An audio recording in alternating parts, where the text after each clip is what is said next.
जे Robert Oppenheimer एक ऐसा नाम जो दुनिया का सबसे डेंजरस इन्वेंशन से जुड़ा हुआ है, एटॉम बम। किसी के लिए एक वो जीनियस था, किसी के लिए एक मास मर्डरर। तो क्या ओपेनहाइमर एक हीरो था या एक विलन? ओपेनहाइमर 1904 को न्यूयॉर्क में पैदा हुआ। उसका दिमाग बचपन से ही एक्स्ट्राऑर्डिनरी था। 12 साल की एज में शेक्सपियर पढ़ रहा था। हर टीचर का कहना था ही इज स्पेशल। कॉम्ब्रिज और फिर कोकिंगटन जाके उसने फिजिक्स में डॉक्टरेट किया। He was one of the first Americans to deeply understand quantum mechanics. वो सिर्फ एक साइंटिस्ट नहीं, फिलोसोफर भी था। वो उसकी जीनियस का असली टेस्ट तब आया जब दुनिया एक वर्ल्ड वॉर में डूब रही थी। 1942 हिटलर यूरोप में चौस मचा रहा था और अमेरिका को न्यूज़ मिली जर्मनी एटॉमिक बम बना रहा है। प्रेसिडेंट रोसीवेल्ट ने तुरंत एक टॉप सीक्रेट प्रोजेक्ट अप्रूव किया, द मैनहट्टन प्रोजेक्ट। ओपेनहाइमर को बनाया गया साइंटिफिक डायरेक्टर। वो लॉस एलमोस लैब में साइंटिफिक का एक ड्रीम टीम लेकर आया।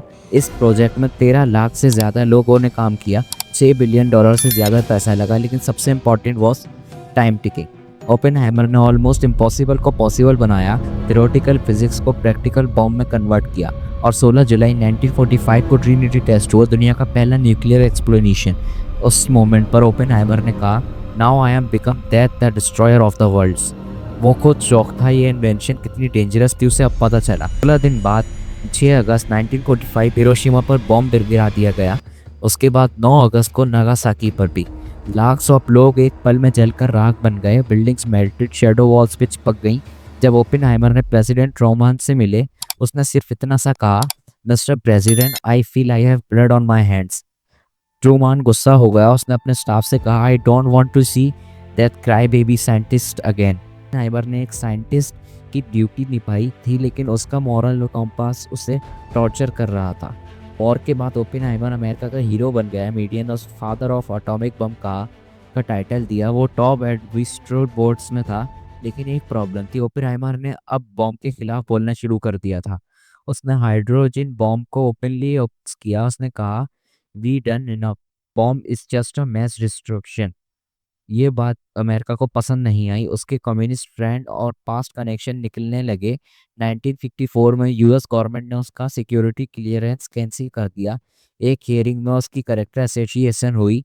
वो साइंटिस्ट जिसके बिना अमेरिका का बॉम्ब पॉसिबल नहीं था, उसे देशद्रोही जिसे ट्रीट किया गया। ओपेनहाइमर साइलेंस में चला गया, रिसर्च से दूर हो गया, पब्लिक लाइफ से वैनिश। तो सवाल ये उठता है, क्या ओपेनहाइमर एक हीरो था जो अपनी कंट्री के लिए कुछ भी कर गया, या एक विलन जो दुनिया में बस मास डिस्ट्रक्शन लेकर आया? एक विजनरी जीनियस और एक इंसान जो अपने क्रिएशन से खुद डर गया। उसने बॉम्ब बनाया लेकिन पीस के लिए। उसने वार्निंग दी लेकिन किसी ने नहीं सुनी। वो सिर्फ एक साइंटिस्ट था, डिसीजन मेकर नहीं। लेकिन रिजल्ट इसकी वजह से आया, बर्डन भी उसी के कंधों पर था। लेट 1960s में ओपेनहाइमर को फाइनली कुछ रिस्पेक्ट वापस मिला।